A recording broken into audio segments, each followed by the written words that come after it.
Assalamualaikum warahmatullahi wabarakatuh.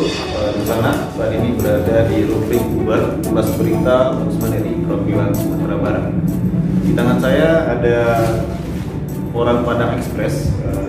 Saya menarik di sini ada di kolom opini tulisan terkait dengan PPDB dengan judul menyoal PPDB online SMA di SMK yang ditulis oleh Kepala Keasistenan Bidang Pendidikan Ombudsman RI Provinsi Sumatera Barat. Untuk mengulas lebih dalam, alhamdulillah saat ini saya sudah bersama dengan Kepala Keasistenan Bidang Pencegahan Ombudsman RI Perwakilan Sumatera Barat, Bang Adel Wahidi. Siang Bang, apa kabar? Selamat siang, kabar? Sehat. Alhamdulillah sehat ya Bang. Di tulisan Abang di opini Padang Express hari ini itu menyoal tentang pelaksanaan PPDB online SMA dan SMK. Nah, sebenarnya apa yang terjadi Bang? Apakah kita gagap dalam melaksanakan transformasi digitalisasi dalam pelayanan publik atau apa yang sebenarnya terjadi? Ya, salah satunya memang itu. Jadi pandemi COVID-19 ini kan mestinya men-trigger kita untuk secara cepat bisa beradaptasi dengan layanan digitalisasi atau layanan online itu kan, agar layanan publik semakin mudah, cepat, dan secara biaya juga ekonomis, dan kemudian kepuasan masyarakat juga akan semakin meningkat. Tapi nampaknya birokrasi kita itu belum mampu untuk beradaptasi atau bertransformasi. Setidaknya digambarkan oleh masalah PPDB online itu webnya yang kemudian down, server atau bagaimana, kemudian itu memicu riak, bahkan sampai kegaduhan sebetulnya. Semua orang mesti protes begitu ya, masyarakat datang ke Ombudsman, ke Dinas Pendidikan, DPRD juga bersuara begitu, mengeluhkan belum bisa mengakses layanan online PPDB untuk SMA dan SMK itu. Jadi salah satu tandanya begitu. Jadi ada kegagalan ya dalam proses. Gugup lah, gagap. Gagap. Padahal ini kan tidak tahun ini aja dilaksanakan PPDB. Iya, karena secara regulasi tuntutan untuk online sebetulnya sudah 3 tahun lalu juga sudah tuntutan online. Gitu ya. Kemudian pemerintah provinsi tahun lalu juga sebetulnya sudah menerapkan PPDB online, walaupun sifatnya masih setengah online karena masih ada proses terbuka.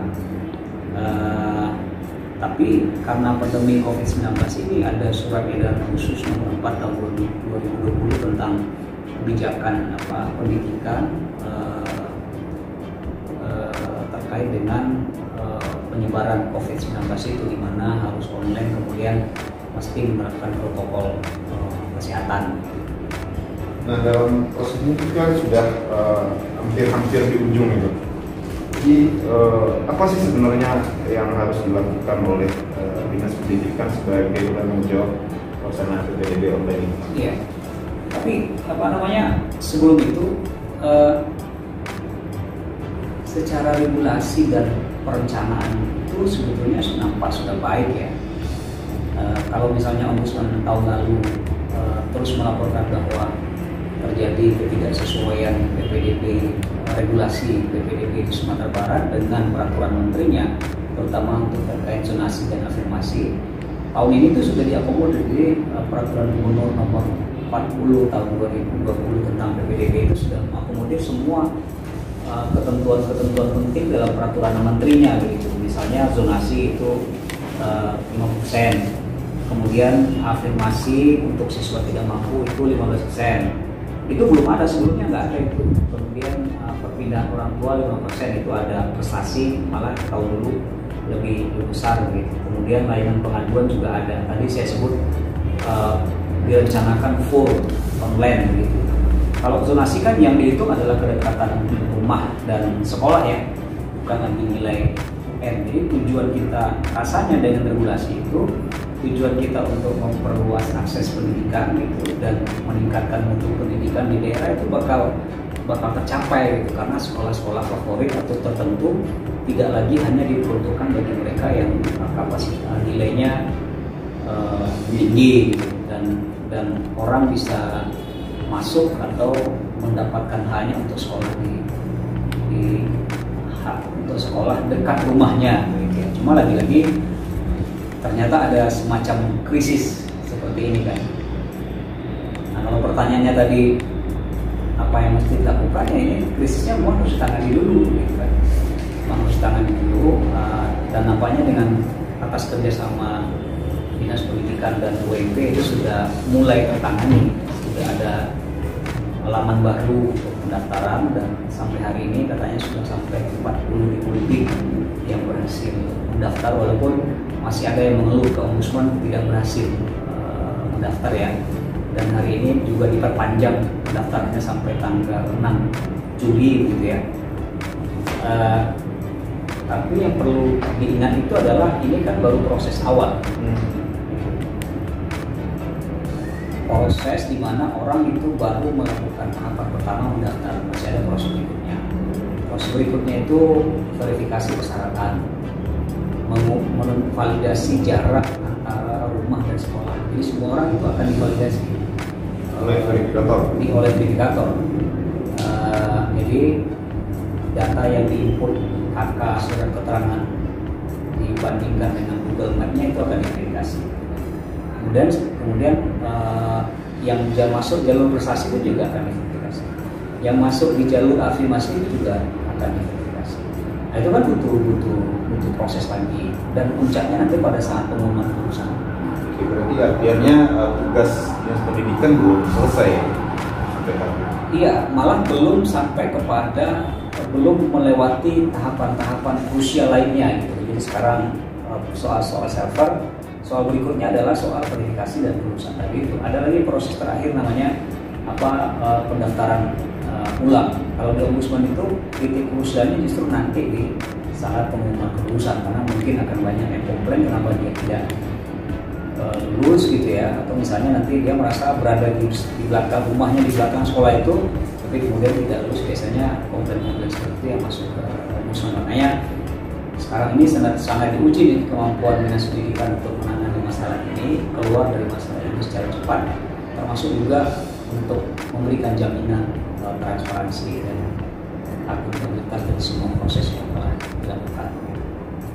Nah, di tulisan Abang ini juga dijelaskan bahwa ada 3 permasalahan yang menjadi kendala dalam pelaksanaan PPDB. Itu ada ditulis di sana, ada perencanaan, monitoring, dan SDM. Itu bagaimana? Ya, makanya tadi saya bilang secara regulasi ini sudah sangat baik, malah sangat baik gitu. Kita harus apresiasi itu. Tapi ternyata regulasi yang baik itu harus juga diikuti oleh perencanaan yang baik, kemudian harus diikuti juga oleh SDM yang baik juga, kemudian sistem monitoring yang baik juga. Dan dalam hal ini kepala dinasnya Pak Adib kan sudah mengakui bahwa dia memang sangat percaya diri dengan tim IT mereka dari lingkungan Dinas Pendidikan sendiri. Di antaranya ada guru-guru SMK, tapi ternyata Pak Adib keliru begitu.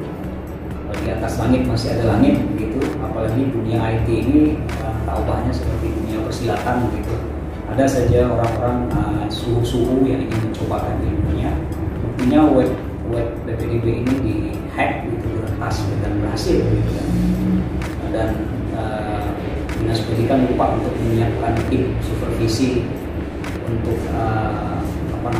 mengamankan server atau security atau webnya. Tadi itu dia sudah ngakui sendiri. Jadi memang ada problem perencanaan, kemudian ada problem sumber daya dan supervisi dan monitoring yang lemah. Berarti artinya kita harus memperkuat 3 hal ini atau banyak hal lagi yang harus kita perkuat agar ya PPDB dan ini sekarang kan sudah mulai teratasi ini. Sekarang sudah ada expert baru namanya UMP kan, dan sudah berjalan dengan baik. Nah, tapi setelah ini kan ada lagi beberapa tahapan krusial, dan situ Dinas Pendidikan memang harus siap dan sigap juga begitu, dengan cara ya menjamin proses yang transparan dan akuntabel tadi itu, kemudian juga menyiapkan tim yang kuat dan cepat juga untuk menangani masalah-masalah yang akan muncul gitu. Nah, sedikit nih Bang Adib. Jadi adanya sistem yang trouble ini tentu akan menimbulkan keresahan di tengah masyarakat. Banyak masyarakat yang mengadu, menulis ini dan itu di berbagai media sosial. Nah, sebaiknya itu seperti apa tanggapan dari Dinas Pendidikan menindaklanjuti pengaduan atau keresahan? Ya, makanya dari awal kita dorong mereka untuk bikin namanya layanan pengaduan internal. Nah, layanan pengaduan internal itu menempatkan orang-orang yang punya kapasitas juga untuk merespon semua permintaan informasi dan pengaduan. Gitu. Karena kalau informasi dan pengaduan tersumbat, maka dia akan melempar keluar, gitu ya. Buktinya di akun Instagramnya Dinas Pendidikan itu ada sampai 11.000 orang yang berkomentar, komentarnya macam-macam gitu. Mulai dari yang lucu sampai yang pedas kan? Ya, mulai dari yang lucu sampai yang pedas. Yang lucu itu misalnya, ya oke deh, berarti Bapak menginginkan saya tamat SMP ini langsung kuliah. Ada itu kita baca gitu kan. Kemudian ada juga yang minta, kalau itu saya nggak sekolah saja, menikah saja, itu kan jenis lelucon teman-teman milenial di akun Instagram kan. Saya kira itu. Nah kan sebenarnya distrik sudah punya posko pengaduan. Nah menurut Adel sendiri poskonya sudah efektif atau bagaimana? Ya sejauh ini belum ya, karena buktinya orang masih tetap mengunjungi Dinas Pendidikan karena layanan pengaduan yang kita minta sebetulnya layanan pengaduan yang sifatnya online agar orang-orang bisa tetap memenuhi protokol kesehatan yang ada kan. Kalau sekarang kan orang berkerumun, nah sepertinya nggak peduli bahwa kita masih di masa new normal, jaga jarak tetap harus dipatuhi, tapi kayaknya karena dibuka tatap muka seperti itu ya, akhirnya protokol kesehatan juga dilanggar. Oke, sana terakhir Bang Adel, apa harapannya ke depan dalam pelaksanaan PPDB online? Ya mudah-mudahan Dinas Pendidikan bisa mengatasi masalah ini dan keluar cepat dari polemik ini, kemudian mengantisipasi tahapan-tahapan krusial dan pos PPDB ini. Itu yang saya tulis di tulisan saya itu. Dan mudah-mudahan dinas berhasil gitu ya, dan rasanya upaya dan kerja-kerja pengawasan kita juga sudah lebih dari cukup gitu, dan diharapkan setelah ini tidak ada lagi problem layanan atau ada kepastian layanan untuk adik-adik kita yang mendaftar di SMA atau SMP. Ini kita terus support ya perbaikan pelayanan. Ya, kita support sambil terus mengingatkan dan mengawasi.